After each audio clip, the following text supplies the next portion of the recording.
Well, doesn't that just go to show how much can change in a week? Because 7 days ago, we were all very upset, or at least I was very upset, that R-Truth got released or his contract ended and it didn't get renewed because it should have been renewed. And then you watch Money in the Bank and R-Truth, now Ron Killings is back. Now everybody is talking, is it a work? Is it not a work? Well, there are social media posts out there from certain individuals saying, no, this was not the plan. But all I am going to say is this. It ended in the nicest way possible. R-Truth never should have been let go, or whatever you want to call it, in the first place. That man is just the best. And now that we have got here, I am just going to send him all the love in the world. He is one of my favorites, and I cannot wait for him to entertain me again. And given he is Ron Killings, even if he went on a mini-serious run before going back to being the funny guy, that will make me feel warm and fuzzy in my tum-tum. We'll get to the ups and downs later. But this is ups and downs. If you've just joined, we did have a Money in the Bank pay-per-view, and also personal news. Watch this. That's right. Before Money in the Bank, I went to Chaos Wrestling over here in the UK, and I became their internet champion, and I did it in a hardcore match, or technically a street fight. I had a splinter in my finger this morning, and I had to remove it.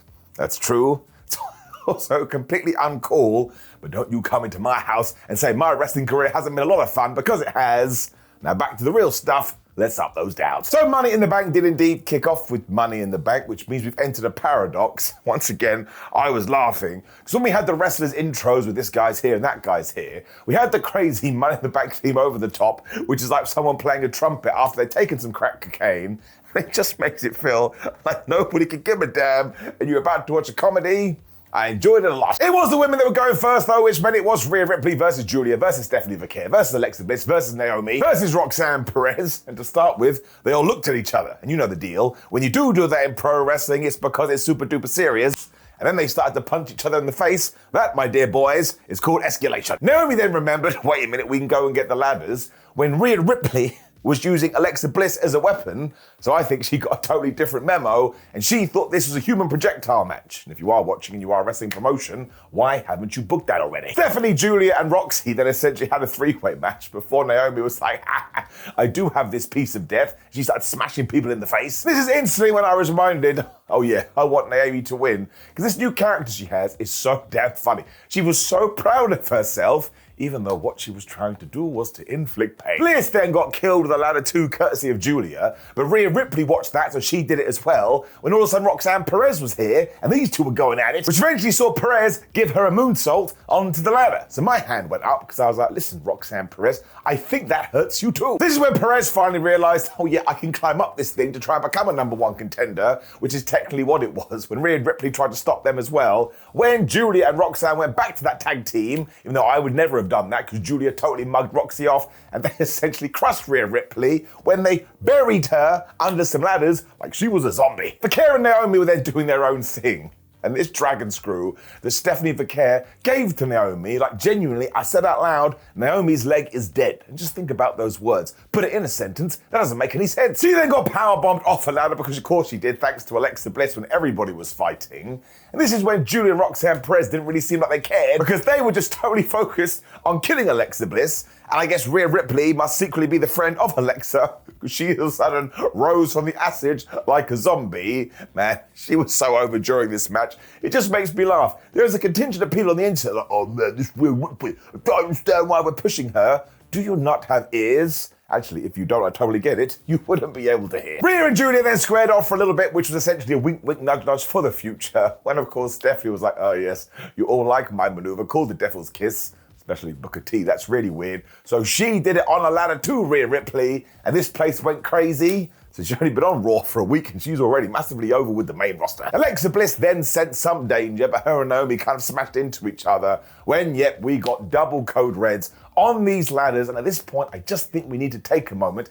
Just consider how much that must hurt. I think we are desensitized to ladder matches in 2025, and that kind of rhymes, so it must be true, because we see it all of the time. Those things don't give, man. It looked like it sacked. Julia then stopped this ladder bridge, because of course she didn't want anybody else to win. And then this, I guess you call it, Riptide Sister Abigail combo we got afterwards, essentially meant everybody was dead once again, apart from Rhea and Alexa, and then raced up to the top of the ladder like it was wacky races. They totally forgot about Naomi, though, and you know that age-old saying from 1722, you never forget about Naomi, so she did the classic. She knocked them both off the ladder when she climbed rung by damn rung, and she did get this briefcase. And I was doing the dance of joy, because one, she was my prediction, so now I can feel like a nerd, but two, it was totally the right thing to do. Think how mad and unhinged she is going to be with that briefcase. She should tie it in caution tape. I'm very excited about this. And as Money in the Banks go, it was pretty damn good. All the respect to them for killing themselves. I'm giving it an up. If you have time today, you should watch it. For some reason, I then had this overwhelming feeling to use the Cash app. Don't know what was going on there. When we did indeed get some highlights from the Worlds Collide show, all I want to talk about is Mr. Iguana. Everybody's always telling me, Simon, nobody wants Goofy Wrestling for Life. Well, I do. Mr. Iguana does. And within 8 seconds, he became my favorite wrestler of all time. Speaking of things from that show too, we also got a random match because Octagon Jr. and Dominik Mysterio had fallen out. So we just booked it for this pay-per-view /PLE. Now, I'm going to give it a little bit of a down because as much as I do enjoy Octagon Jr., why the flub is he getting an Intercontinental title match? I know I'm being a geek. And you're going, Simon, this is the opposite of having fun. You're right. But sometimes things irk me because I am an idiot. It's getting it down. As for the match, it was nice and simple. It did get Octagon over pretty well, though. Dominik Mysterio was just great. So in that sense, yeah, I had a good time. They went super fast as well. It was proper lucha libre, which I enjoyed. I couldn't even say that right. And as always, when Dommy Boy tried to do the Three Amigos, he only got one. That move, the coup de grace, the crossroads these days, why even bother going it for the first time? You may as well just walk out and say, listen, I did it in the back because it only works on round 2. Octagon was able to avoid the 619 as well, but then that fool clearly doesn't watch Raw WWE TV because he went up to the top rope and Liv Morgan was like, wait a minute, what's one of those words? That's right, it's distraction. I can also do a bit of interference. That confused Octagon, and when you put those words together, it meant we got the dick. Such a child. Why do I keep saying this? He didn't know what to do. They took advantage. Dominik Mysterio hit the 619. He got the splash of the frogs. 1, 2, 3. Amazingly, he is still your Intercontinental champion. So WWE does need to calm this down, but we talk about it all the time on the TV, so I will leave it here. And of course, Dom and Liv being together always works. Well, afterwards, Mysterio got the camera like, oh man, I'm the greatest Intercontinental champion of all time. He was mega heel here. Now, I know he's never actually properly gone face.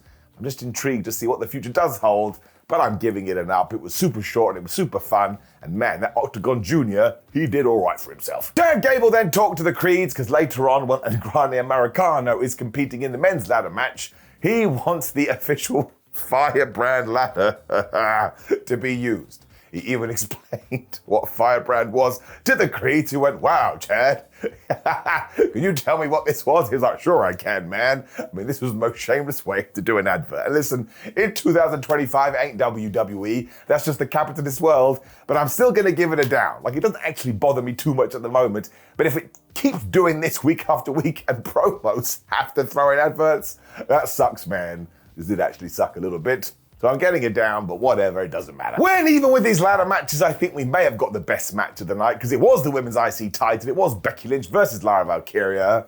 And these two together, they just got chemistry, man. Somebody book them a science class. Lyra just thumped Becky to start as well, which I really appreciate, because you ain't gonna wrestle and give somebody a headlock when you don't like them. Then they spilled to the outside, and they were using Barry Barricade. This felt like a proper fight, man. Dare I say it, a blood feud with no blood. And there was no blood in the Money in the Bank ladder matches too. Somewhere John Moxley was really sad. Valkyria then chose to cast Humiliation because she hit Becky with the manhandle slam, but she only got a 1-2, and it was a bit like, listen, Lyra Valkyria, that was never going to work. Do you not understand that Becky has been trained in the Street Fighter tournament since day one to ensure she protect this move? I mean, you wouldn't come out and do a Ryu fireball, would you? Or a Ken 1? Come on. This just convinced Becky to go after Lyra's neck, because why wouldn't you do that when she spiked her with a DDT? And then we were getting superplexes and who knows what else. When damn Valkyria got carried away because she went for the moonsault, she went right into Becky Lynch's armbar, and yet somehow Becky Lynch ended up in the Boston Crab. I've been considering this all morning. Lyra Valkyria is most definitely from Boston, so I suppose it was just a crab, but also she's not a crab, she's a human, so this should have been called the Irish Human. I think we need to move on. Barry Barricade was then being used again because Lyra hit this crazy leg drop right into Becky Lynch, but when she came off the proper top rope, Becky Lynch gave her a powerbomb for a 1-2. I was just like, man, I don't even care who wins. I'm I always care who wins because I'm a nerd, but I was having a really fun time. We also got a big kick out as well because Lyra Valkyria did get her shoulder up after the 1-2 on a manhandle slam. When Becky's brain went, you know what we should do now? Do it into the concrete, which is attempted murder. But don't worry, because Lyra also hit Becky Lynch with a Nightwing into the concrete or into the floor. Like, you two are both disgusting, and nobody has ever taught you the rules of etiquette. That doesn't even make sense. Thankfully, they both had med packs, so they were still going at it when they kind of went, man, it's a wrestling show. So they had the most devastating move in all a sports entertainment battle, the surprise roll-up, when eventually Becky realized, oh my gosh, I'm in a very good position.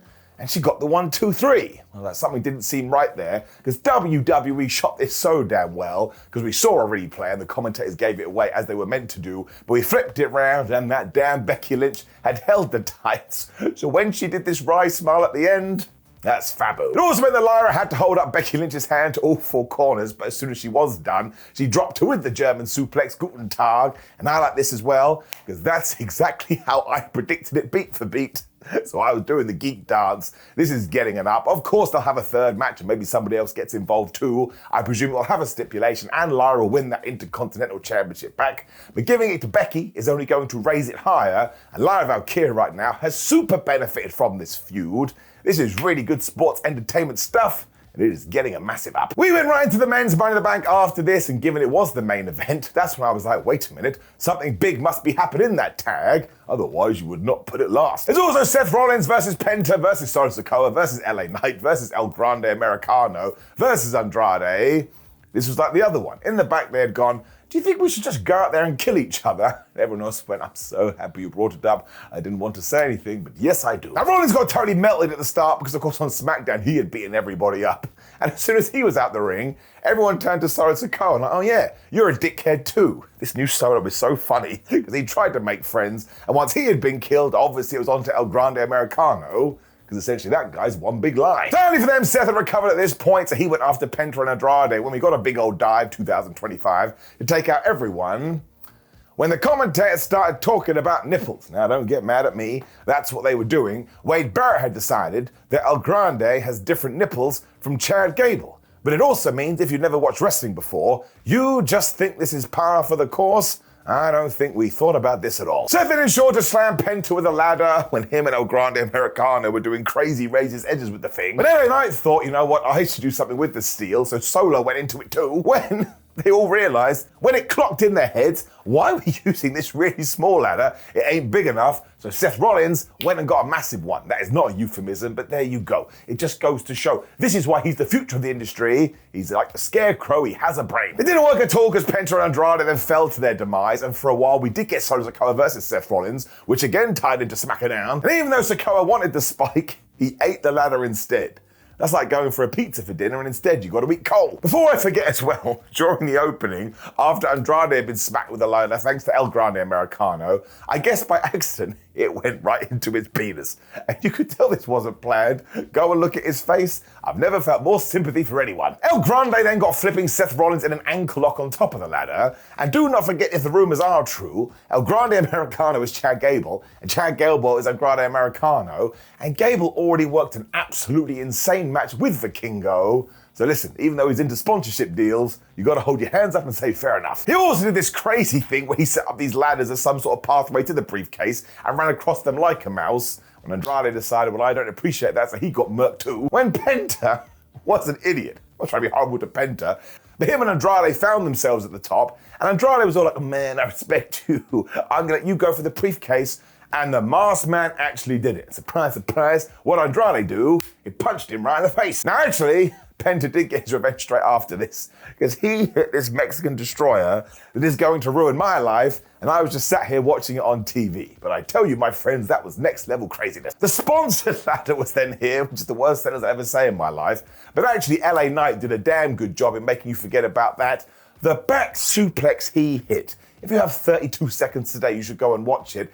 I do not know how they landed this so perfectly, because even if they had been off by an inch, well, it could have been damn scary. Throughout all of this too, Americano had loaded up his stupid mask and poor Penta was on the end of everything. But even then, he just kept going back. And by this point, it was you go, he goes, we all go. And every single fall was just met on a ladder or some kind of crushing blow. It's a little bit disgusting. Seth Rollins then called for backup, and this is when I am going to give it a down, which actually even I agree is totally unfair by me, because this is the point you should have done distractions, but then just don't do it in other matches. And once again, it was all over the place. But of course, out came Bron Breakker, and out came Bronson Reed, and I love this group, I think they're awesome, but why would you wait this long? Not that it matters. Now, they started to take out the field, which was like, oh my gosh, when here came the Bloodline 2.0, this just shows you how over Jacob for 2 is. Everybody went nuts. And of course, somebody then got speared through a barricade. It was Bron Breakker doing it to JC Mateo, because Bron Breakker can't help himself, he loves that spot. He also made sure to wreck LA Knight. This was kind of unfair, because if you were an LA Knight supporter and there were a lot out there, it just told you,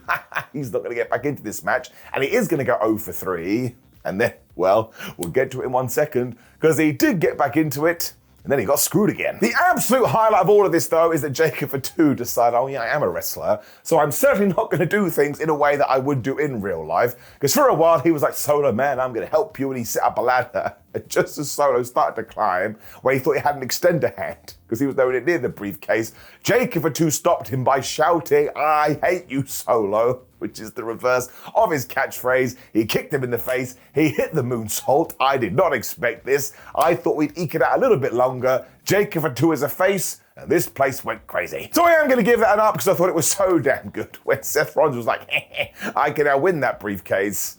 When yes, it was LA Knight who was going to stop him.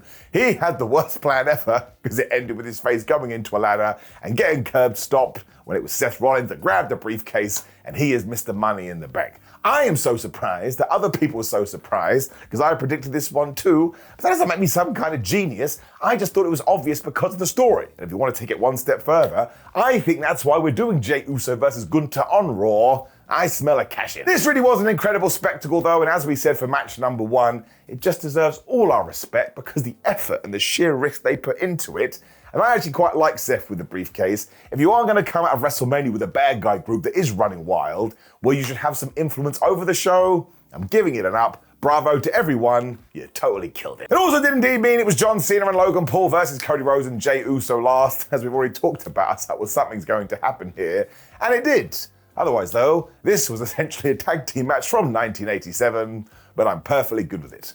Also, that's not fair because we had this amazing drone spot at one point, which is a mad sentence, but Logan Paul went to the top, I suppose, to do his splash of the frogs when Cody Rhodes stopped him, which meant we came down with them because the camera was right there, and then Jey Uso flew in with his splash. I mean, that was pretty flippin' cool. We also saw Cody Rhodes and John Cena fight early on, so we got right into that. Although they did lock up. I was like, Cody, what are you doing? He smashed you in the head with the title. But from here, it was Jey Uso got beaten down and beaten down and beaten down when, you're not going to believe this, Logan Paul and John Cena could not coexist. One of them just vanished into the Phantom Zone when they were shoving each other. Jey was like, well, you're a bunch of goobers. Hot tag, Cody went nuts, Cody cutter. This is when everybody was hitting their moves, including an AA on Cody Rhodes who kicked out the 1-2 ooh. So we should probably add the AA to the coup de grace and all these other things we were talking about earlier. Because I don't know what happened, man, but that move has lost its magic. I'm actually saying that back in the day, it did used to take 2 or 3, so maybe John Cena was right. He should have switched to the spinning lightning fist.